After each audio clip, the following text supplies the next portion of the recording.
All right, I'm going to go ahead and get us started, and I've hit the record button so that we can archive what we've got here and you can share it with others who can't join us tonight.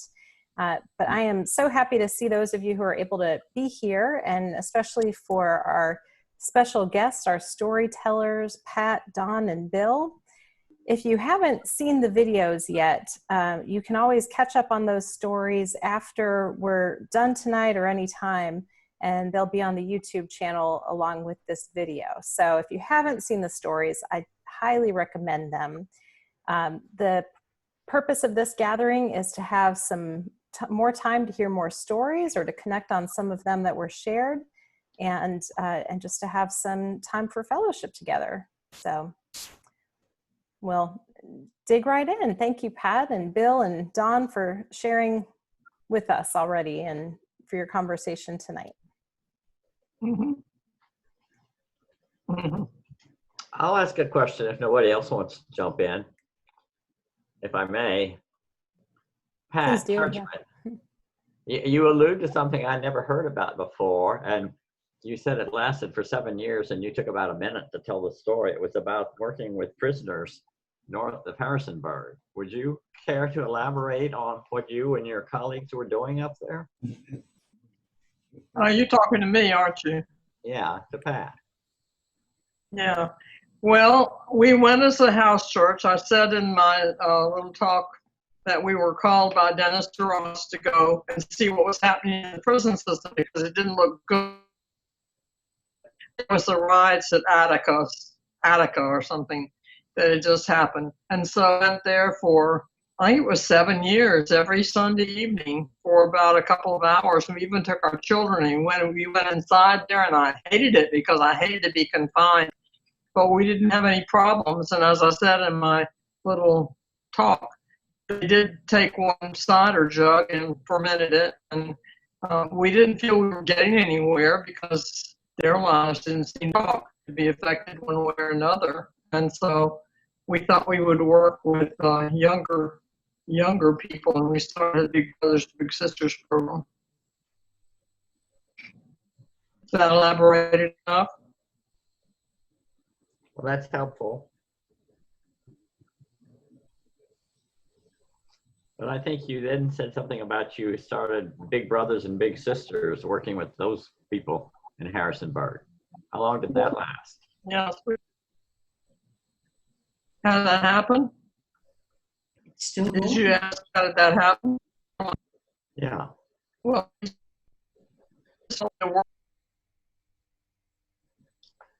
elaborate enough. Yeah, we had a wonderful college. How did that happen?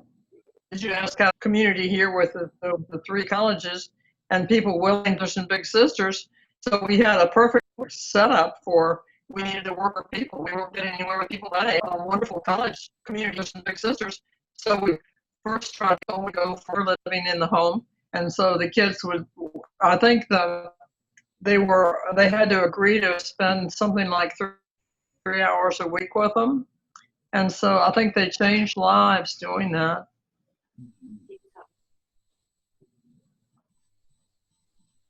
Well, I don't want to interrupt her. She's done. Oh, Bill? Yeah. We got into Big Brother, Big Sister because they just needed a room to use in town, and we were just open, and we had a room we could let them use. And so mainly the organization just started meeting at Trinity. That's how we got involved with them. That's good to know. I didn't know that. I thought Bruce was instrumental. Bruce was instrumental. He was our treasurer, and he stayed with us from the beginning. And even after he moved out of here, he was still our treasurer. Mm-hmm. He's a great guy. It struck me from the stories how a few of them touched on issues of race, especially Don, your stories and your experiences before you arrived at Trinity. And I'm curious for the three of you and anyone else who wants to respond, what similarities or differences you see happening with what's happening today? You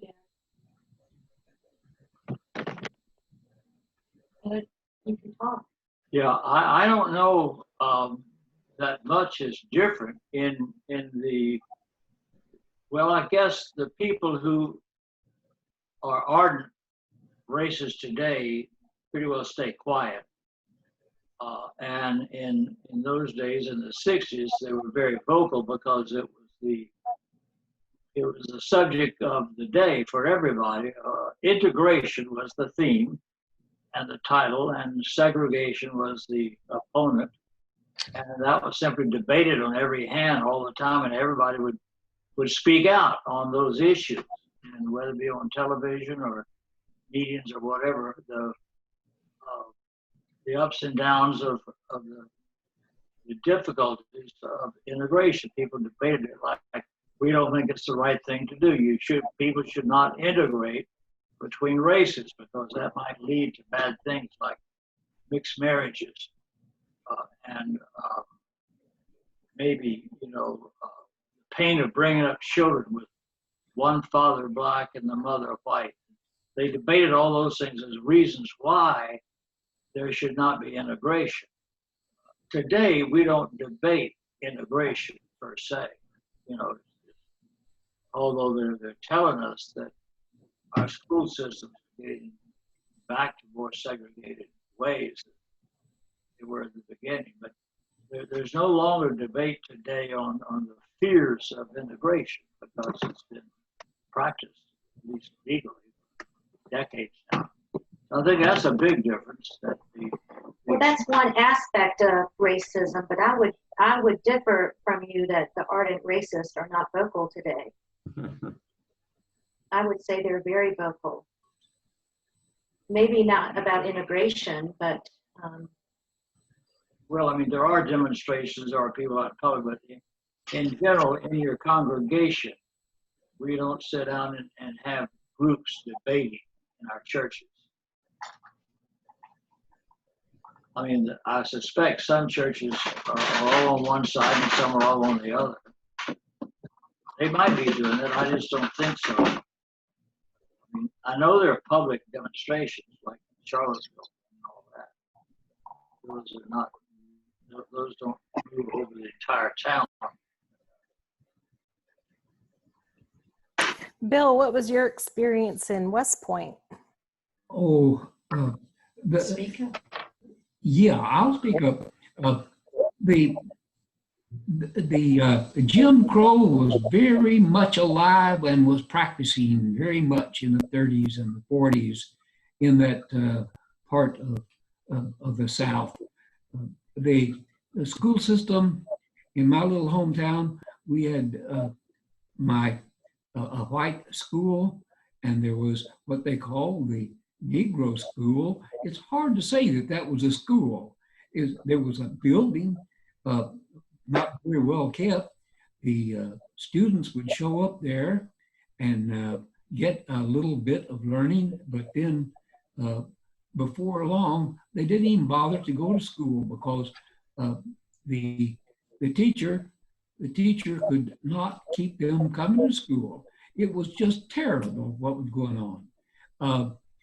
In 1942, the defense industry, well, it was the munitions industry of making warfare. My dear friends of a different color got jobs at a munitions factory and started making ammunition and had good wages. And before long, many of them moved to St. Louis and Chicago and Indianapolis. My friends that I played with moved to Indianapolis. So I saw a lot of Jim Crow. I really did. And it bothered me from the get-go. In 1954, I was teaching at the University of Southern Mississippi when the Supreme Court announced that this separate but equal was a thing of the past and would be corrected. I went into my mathematics classroom and there was just a buzz there amongst my young men. Practically no girls were taking this particular course. It was for engineering, but there was just this buzz. And I says, gentlemen, says just calm down and reflect. Our grandfathers put in place this, our great grandfathers and fathers put in this place in the practice, just got to go. And since it's now up to us, why don't we just resolve to implement what is right? Let's do that. Now, let's shut up and turn to our study today. It didn't shut them up. There was still buzzing going on in that room on the very day that the Supreme Court released their finding. There's that Salt and Pepper village that I lived in is no longer Salt and Pepper because all of the pepper moved to Kansas City, Indianapolis, Chicago. It's just a tragedy what Jim Crow did to that population.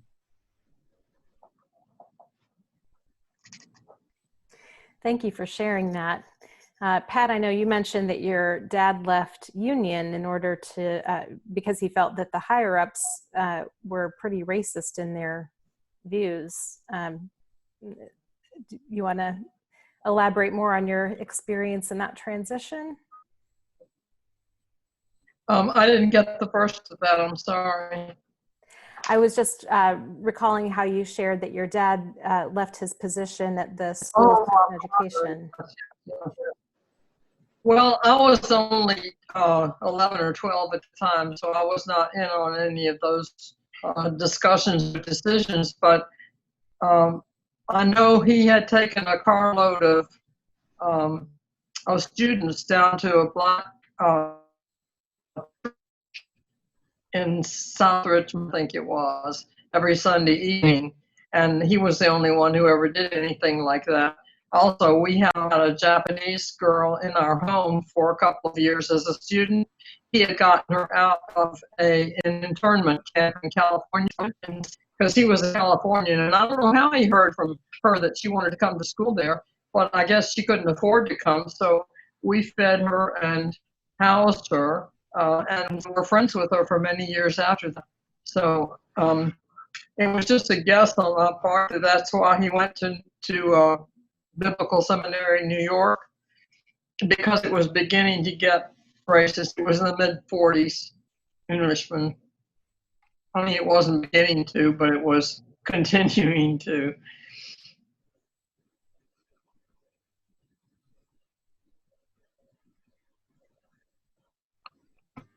You know, I can speak a little bit about coming from New England down to Virginia in the 80s and the 90s. And we had very, very few blacks in our area where I grew up. We thought we were wonderful because we elected a black student as the president of our senior class. I mean, it wasn't beginning. Yeah, we thought we were just wonderful. And when I went back to, I don't know, 35th reunion, and he was standing up to read something that he wanted to share, and I realized he couldn't read. And here he was now in his 50s, and he stumbled over every single thing. So, you know, I mean, there was tracking, there was stuff, and I was just totally oblivious. And then when I moved here and I came to Charlottesville in the early 80s, and I was looking for a place to buy, and I told the real estate agent, I said, oh, here's one that sounds like really, really a nice house that I would like to see. And she said, I won't show it to you. She said, it's not in an area that you would want to live. And that, you know, at that time, I didn't realize what it was she meant because I was totally oblivious. When I moved here to Harrisonburg, same thing in the early 90s. And there was a house that, I mean, I liked certain styles of cottage type houses. And I said, I really would like to see this house. And the agent said, you don't want to see it? And I said, yes, I do. And so she very begrudgingly took me over to see it. And it was on West Market Street. It was one of the houses along West Market Street. And she just totally discouraged me and said, you do not want to live there. And I mean, finally, I started to get the picture of what people were saying, but it just blew my mind what was going on. Can I get in? Yes. Hello? Yeah, just keep talking. Hello? You're unmuted. Am I on? Yes. Okay, Stephanie? Yes, go ahead. I would add one other thing about the, I think it fits the racial, but also the house church on prisons. We call it dunamis, the Greek word for power, empowerment, I think. Anyway, between that and the other things I talk about in racism, one of the real things that went on then, and again, I don't see it today as much, was a respect for, then in those days, a respect for institutions, even while people were in rebellion against them. An example before I came to Trinity was back in Norfolk, when 2/3 of my session were like Ku Klux Klan members in the organization in Virginia called the Defenders of the Sovereign Rights of the Commonwealth of Virginia. Another way of saying the Klan in Virginia. But they were adamant in that. But when I was able to show them that our book of church order had a paragraph in it that said, when 70 or 20% something of the congregation signs a petition asking the session to call a congregational meeting for a certain purpose, in this case it was to set up the rotation, I said to them, here it is in the book of church order. The congregation has signed this petition. It's in the book, it's in the law. They, with all of their hostility and being adamant against everything in immigration, grudgingly voted to have that congregational meeting because they respected the book of church order.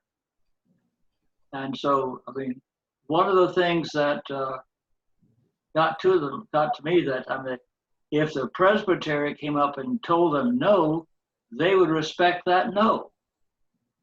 And to jump ahead to that dunamis house church,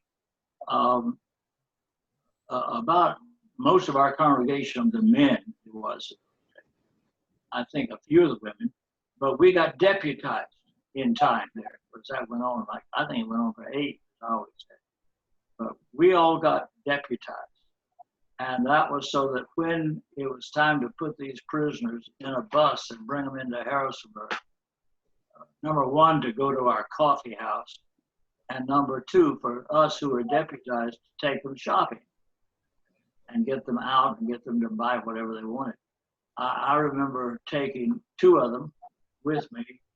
I can't call the name of the store right now. Of course, it was downtown. That's all we had was downtown.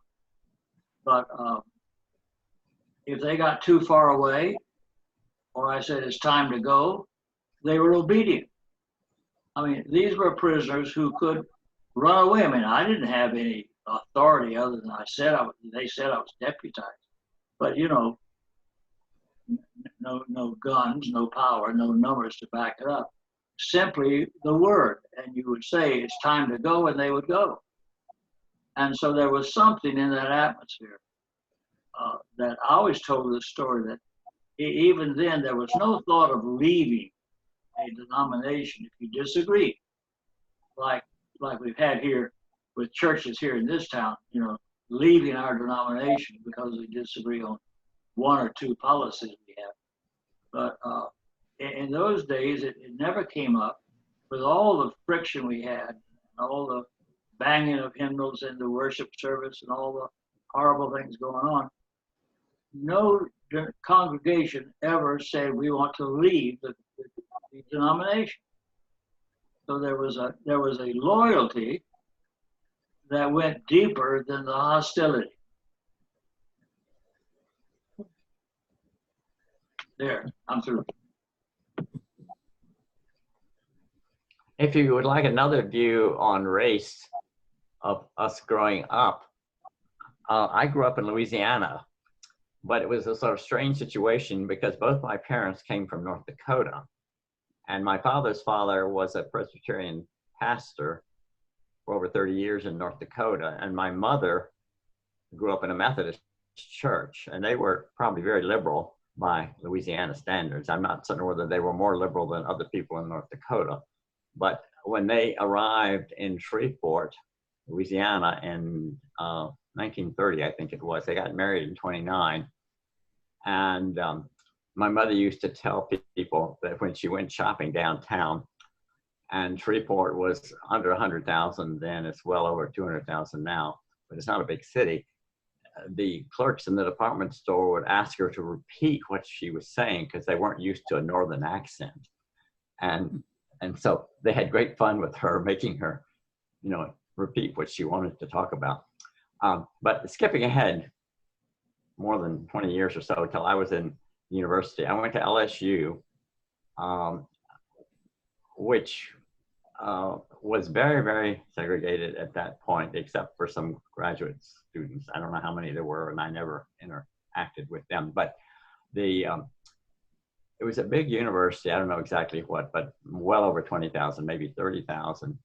And there were some liberal people there, both students and faculty and staff. But I want to talk about two people or two situations that were the most liberating so far as I could tell, because I had never really had any social on equal level interaction with people of color in Shreveport, Louisiana growing up.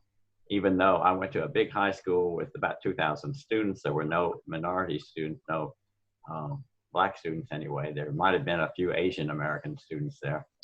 And simply didn't interact with them. I was aware of them. And in retrospect, I won't tell the stories, but I'm really sort of ashamed at some of the things that happened in my own household with Black folks who worked in a very ill-paid situation.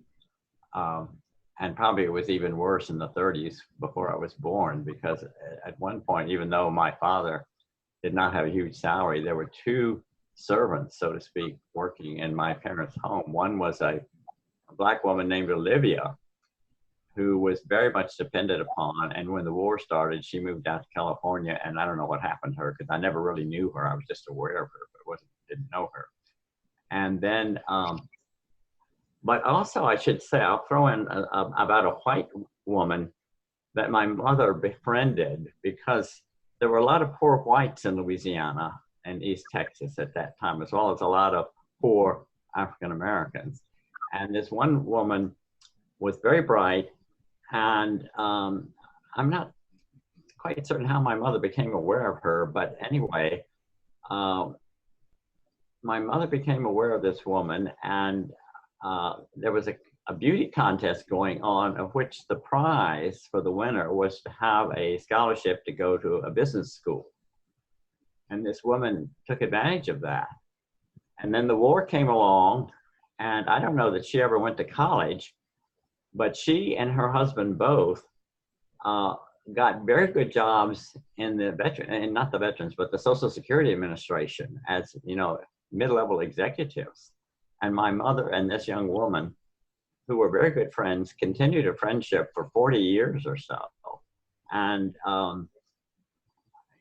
my mother was really quite proud of this young woman, how she had sort of worked herself out of a very poor relationship, or poor situation, I should say, not a relationship, and made quite a lot from an economic point of view of her life. And she did not abandon her family, because even when I got to know her after I was an adult, she was then living in Maryland, and she maintained a newsletter for her rather extended family, and sort of begged her siblings and her cousins to give her information to put in the newsletter just to keep the family in touch with its further reaches. So she was quite an interesting woman.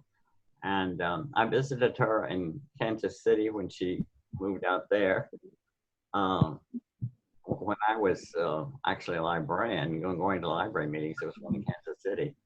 But going back to LSU, what I wanted to say is that the two places on campus that were the most friendly in a liberal sort of way were the YMCA, which was housed in a large building that was sort of the student union of the campus. And it was a very popular place to go.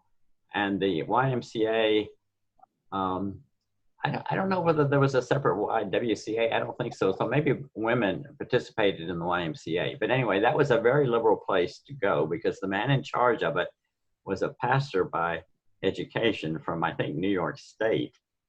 And he was not very popular among some of the entrenched Southerners on the faculty. One of the most entrenched was a man who was in charge of what was called the junior division. They had a sort of like a college where everybody their first year went there, and then they decided on a major, and when they got to be a sophomore, they maybe went to liberal arts or engineering or business or whatever. But in the first year, they were in the junior division. And the man who ran that was a very arch segregationist and didn't make any bones about it. The other place that was quite friendly and liberal was a Methodist church right on the edge of campus, and they had a Methodist youth fellowship that I wasn't really familiar with because I grew up, as I said, as a Presbyterian, but it was a very liberal place, relatively speaking, to what the rest of LSU was like. And there was a young Methodist pastor who sort of advised the students who went there every Sunday evening, and there was a fellowship supper, and then a program, worship service. And then a lot of people, because we didn't have our own TVs in the dorm rooms at that point, stayed and watched things like the Ed Sullivan Show and things like that. So that was liberating too, in a way. But anyway, I've rambled on enough. But it was just as the things were opening up in Louisiana, and I graduated from high school in '54, and so quite a few years behind Bill Sanders. But that was a big topic of discussion amongst the more liberated people at LSU. And as I say, there were a lot of faculty members who were rather liberal because they were, hiring people from northern universities and so on. They weren't all homegrown graduates of LSU. So anyway, I'll stop and let other people ramble. Maybe Bill Sanders, I think, ready to say something. Yeah, I would point out that in World War II, the Army, the Navy, and the Marine Corps had Black members, but they served in Black units. The armed services were totally segregated up until Harry Truman issued an executive order in 1946, says that military units would no longer be segregated. So the first Black serviceman that I served with was in a situation where he was in charge of white troops returning from Japan to the Fort Sam Houston in San Antonio, Texas, to get their discharge. Now, I don't know, I think most of those discharges were honorable discharge, but there had been a considerable amount of dishonor before that they separated from the service. Now, in 1951, I was at the University of Arkansas, and there was one Black student on campus in 1951. He was in the law school. Senator Fulbright had been instrumental in getting the law school to accept the student. I every opportunity that I had, I could get this law student and talk with him and try to get his take on just what the future looked like. I was a beneficiary of a significant amount of counseling in the right direction, if I can add.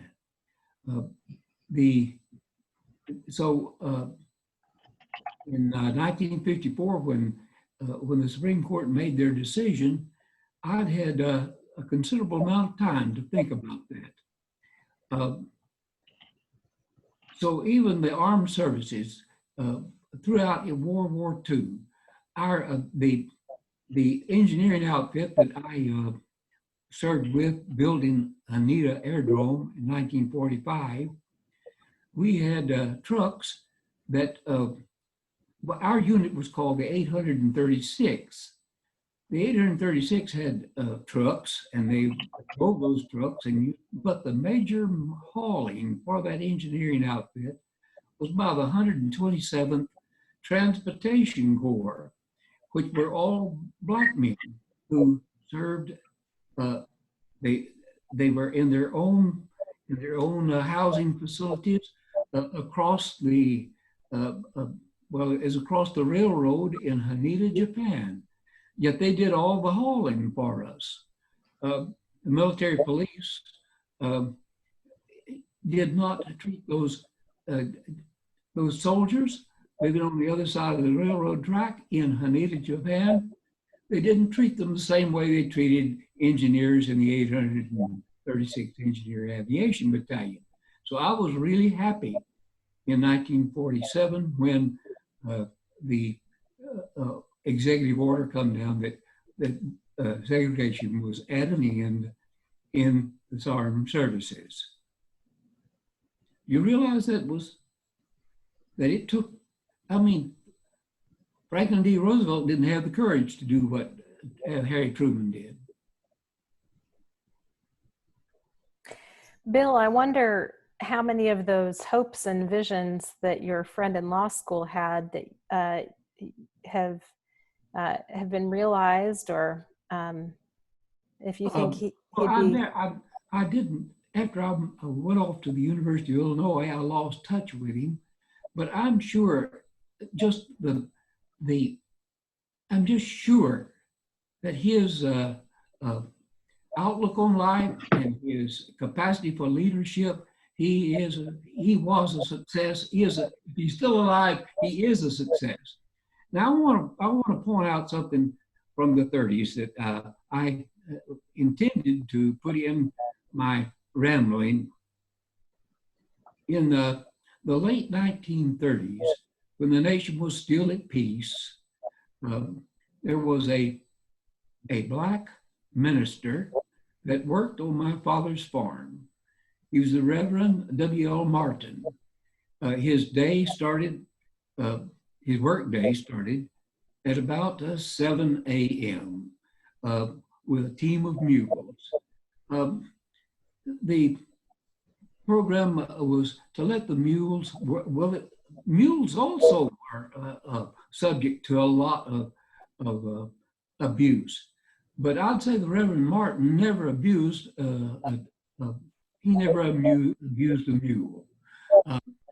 So after about 2.5 hours of labor, he would take this team of mules to a tree and he would practice next Sunday's sermon. Now I would go across to listen to him as he preached, and he had, his rehearsal congregation consisted of 2 mules and a couple of boys. I was one of those boys, and we would listen to him, and he would ask Tob, says, "Where were you when Job was searching for his tribulation?" Says, "Where were you, Tob?" And so the mule would actually act like he was responding to this question. But Stephanie, he did some wonderful preaching. Now, I believe that Tob knew more about Job and Job's tribulation than I ever knew. That reminds me of John Lewis's book, Walking with the Wind. And if you haven't read it, I highly recommend it. And he recalls when he was a boy preaching to the chickens in the barnyard. So Stephanie, I think we are a more receptive congregation than they had, than the mules and the chickens. I hope you think so. I was going to tell a story. Pat, can you hear me? Yes, I can. Oh, hi, Pat Wingo. Hi. I was talking to Pat, but you can listen in too. I can hear you. Well, I'll talk to Pat Wingo too. I was just going to tell the story about Ted Allen from the prison that we befriended, that we all befriended when we all went out there. When we went to the prisons, Bill Wilson, we all went. I went to the prison too. I sat and played checkers. We all went behind the gates, and we all went, didn't we, Pat? Churchman, you're frozen. Churchman, yeah. Yeah. Yeah.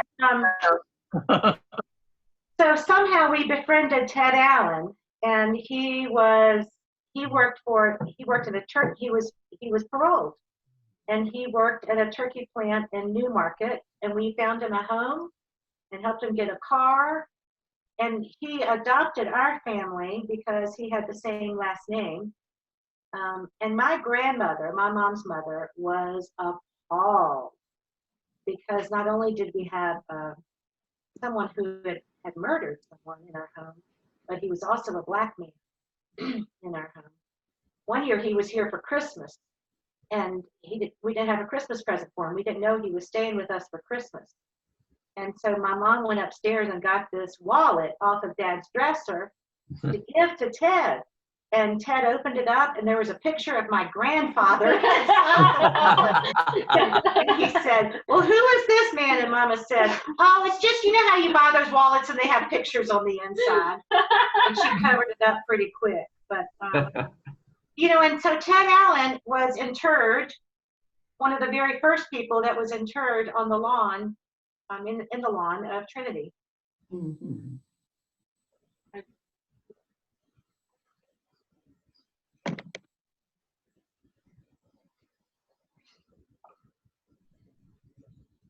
Don, you spoke about the house church that was had the 50-50 balance.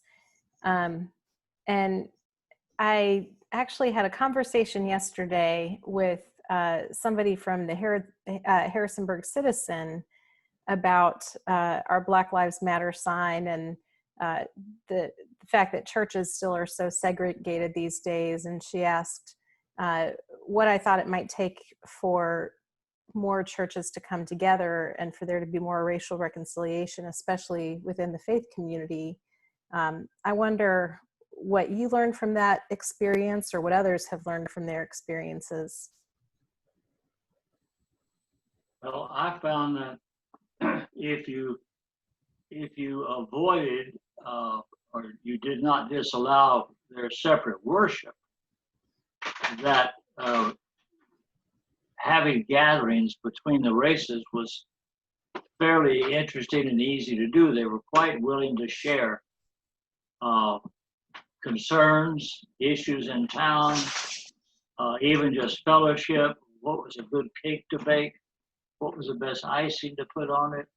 Anything of that nature. We had all kinds of ways to come together except worship. And that left me feeling that it's like your taste in music, your taste in styles of worship. I've been to a couple of Pentecostal worship services, but I would never be comfortable there. So it's a style of worship, I think, that keeps us separated more than our desire to separate races. I think it's a cultural worship style that's continued through the decades and has come, I guess, from the spirituals of old. And we can both learn from each other. I mean, we have a lot to share. but I think that feeling comfortable in those other settings is what's keeping us back. I mean, I could enjoy a worship service with spirituals all day long. I would be very comfortable with that. But you know, there are places I would not be comfortable in a Greek Orthodox church with all the chanting going on and people walking around. And so I think the way we worship is the key to being able to share together. And if we wanted to share as a church, but allow different ways of worship, I think it would work.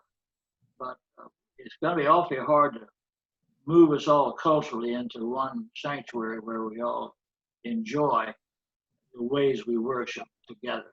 They're pretty deep seated and they're pretty different. So, but we got along fine in house church with just home worship. I mean, we prayed together and we worshiped God and we read the scriptures and all that, as well as talked about the racial issues today. But it wasn't the worship style that you find in a sanctuary. So that's just my experience, that we can mix and get along and share and do good things when we gather around other dimensions than the way we worship. I've had some experience with that too, Don. In Warrenton, the Warrenton Presbyterian Church and the First Baptist Church traded each year. We would meet one time at the Baptist Church.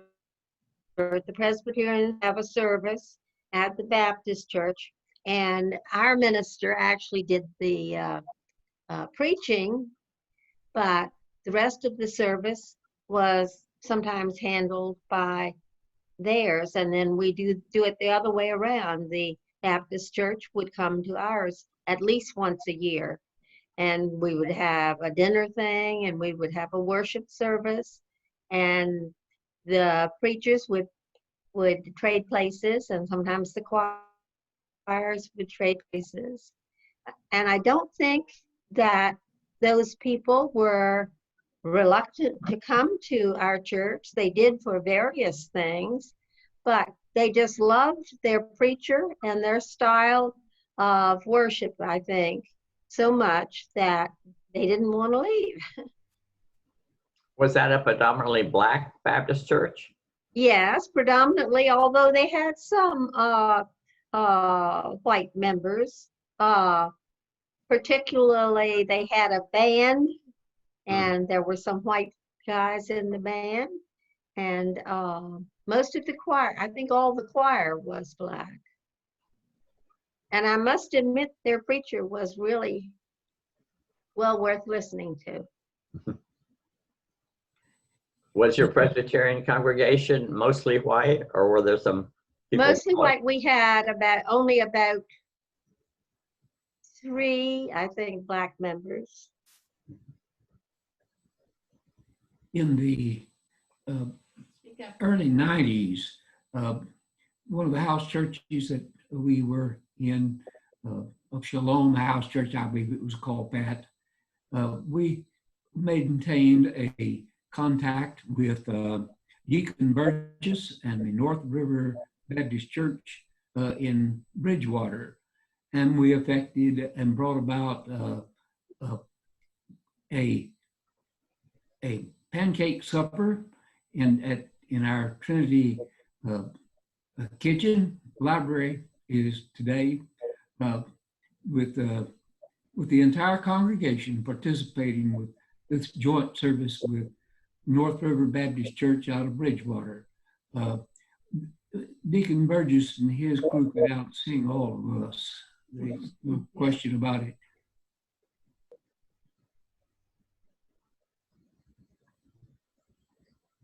You have a good memory, Bill. I'd forgotten that. I do remember the Black couple in Oh, yeah.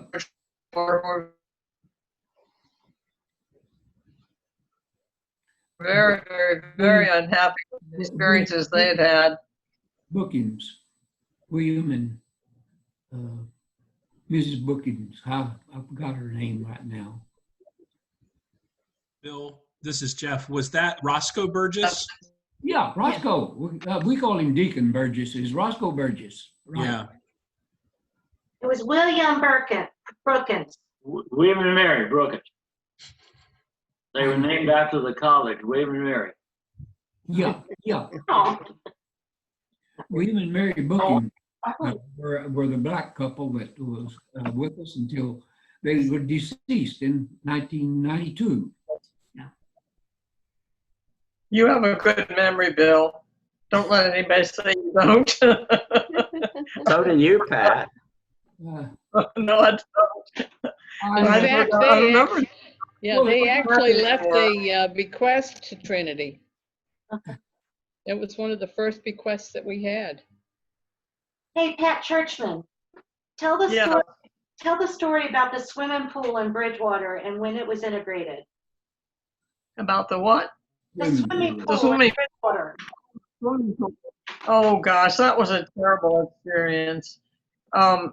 Because we felt like we'd gone to Montreat, and the guy was a very excellent speaker, was a black speaker, and he said, don't go to Atlanta or wherever they were having trouble. Stay in your own neighborhood and do what you can in your own neighborhood.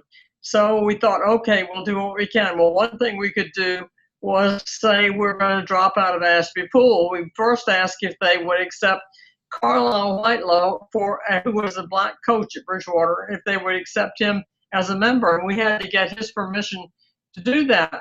Well, Carlisle would never try to make an enemy of anybody. If there was anybody who ever wanted to have friends, it was Carlisle. He would stand out by the road and wave to the cars as they'd come by. He was such a friendly person. It was a terrible thing to ask him to do, and we asked him to do it.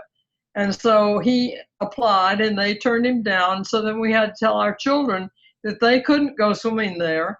And John was okay with that. He went to the river and he fished, but there was little Charlie and little Catherine. And I don't really know what to do because I had to go to work at the college and I didn't get much time off.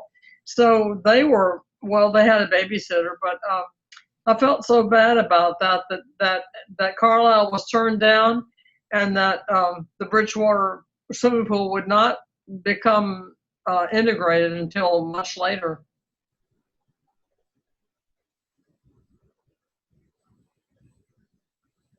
Now, I remember, I think, hearing a story from Nancy Hopkins Garris about how the house church that worked with those with developmental disabilities had to go swimming at the Sim Center pool because that was the only place that would allow individuals with disabilities to swim. Does anybody recall that? Yeah, and this was an all-white group. It wasn't race, but they were pretty highly disabled.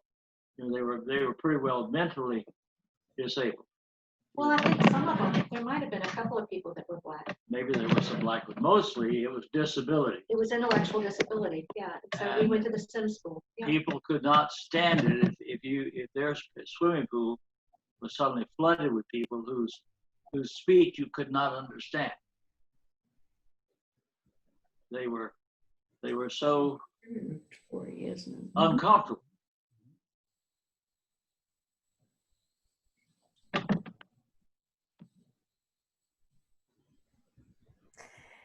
Well, I'm aware of the time. It's about 5 minutes to 8, and we've had a lot of diverse stories and some common threads, but I'd love if there are any other questions or comments to have a little bit of time for that.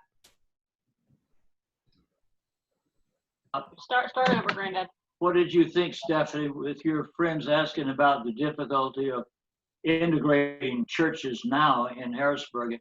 How could Trinity be a welcome place or a mutual ground in the middle for some other predominantly black congregation?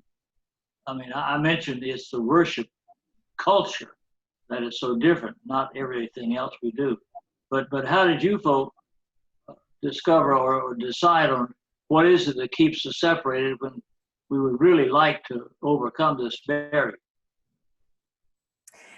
Well, that conversation was one I had yesterday, and unfortunately, we didn't solve it all. But no, this afternoon, I actually received a survey from the Next Church, which was the conference that a few of us went to back in the beginning of March. And they have been going through a process of anti-racism training and really deep anti-racism work within their organization.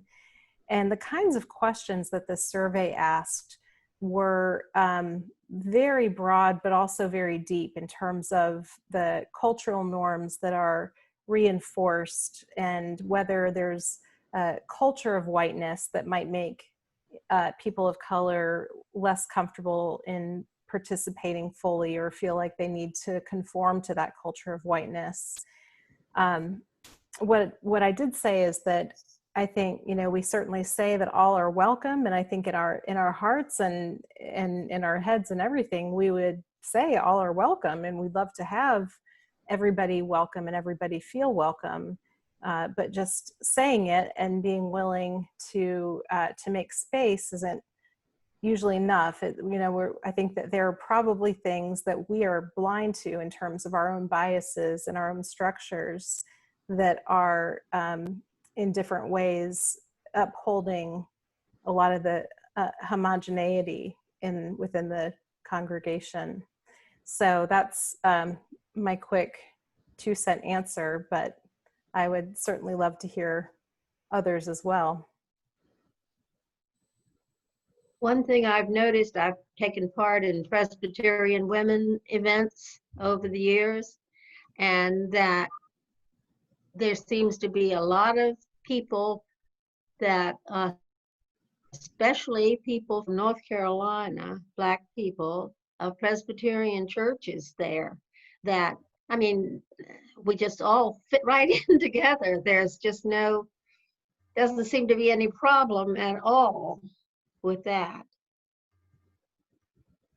You know, Pat, I moved up here from Charlotte Presbytery, and there is a deep, deep history there that people referred to all the time, but never actually talked about, at least never explained. And so I still don't know the extent of the history of that, but it has to do with reunion.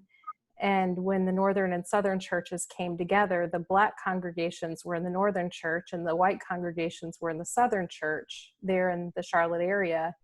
And there were a lot of decisions that were made structurally when that merger happened that reinforced and centered on the white congregations and the white structures.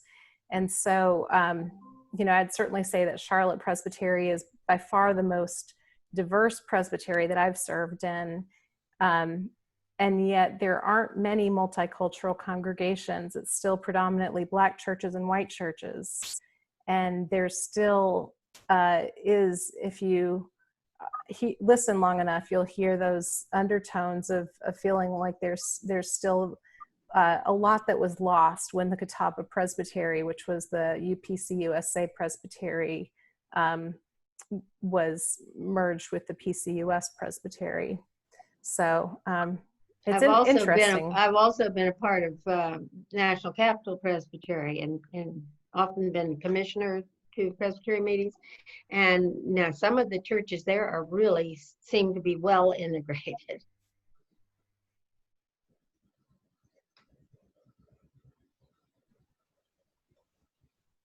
We should learn more from all of them. Well, any final questions before we wrap up our conversation for this evening? I just want to say I'm glad to see you, Pat Wingo, and hope you're feeling well. I'm doing better. I have an identity question. There was a young woman in the pictures up there for a while named Elise Trissel, I think. Is that someone related to you, Pat? Yes. No, she is a member of our congregation. She a member of our I think at least we've congregation? been asked to pray for her. No, I don't know her. Churchman. Oh, My Pat grandma. Churchman might be I'm the giving one. I her bet you. Chad's house. He's going to build at Chad's house. Okay, so is she a granddaughter of yours? Or- Yeah, my granddaughter. Okay. Yeah. Well, I'm glad she poked her head in. Is she up in Vermont with you? No. She lives in Harrisonburg. Okay. Yeah, she's going to build her in Chad's house. I got permission to, I mean, I had it assessed and they said yes. I had it appraised and they said yes, it was worth, it could be built on too. It had a lot of problems, but she's looking forward to being there. That'll be good to have her there with her significant other. Very good. Yes. And Pat, we're looking forward to seeing you again with us. Well, we're looking forward to seeing each other at all. It's true. Yeah. I don't know when I'm coming back yet. I'll decide soon, I hope. Yeah. All right. Well, thank you all so much for joining in the conversation. Thank you to our storytellers for sharing some of your stories. It's very easy for us to upload these to our YouTube page. So if you have stories you want to share, we'd love to record them and put them up for posterity. There are just so many fascinating stories. As I was talking with Pat, I never knew that, and I never knew that, and I never knew that. And I think that we find that a lot when we even take 10 or 15 minutes to sit down and hear some stories. So thank you all, and I hope that you all have a good evening. I'll be posting this recording on our YouTube. So if you were able to find the stories that we talked about tonight, then you'll be able to find this once it's ready and uploaded. If anyone did have trouble finding them or the YouTube page, if you weren't subscribed like I wasn't until now, I found it by typing in Trinity Presbyterian, Harrisonburg, Virginia, and then Don Allen. So if anyone's not finding it with Harrisonburg, Virginia, just try one of the speakers' names and it will come up. Thanks for that. Good night, y'all. Good night, everyone. Good night. Good night. Good night. Bye. Good night.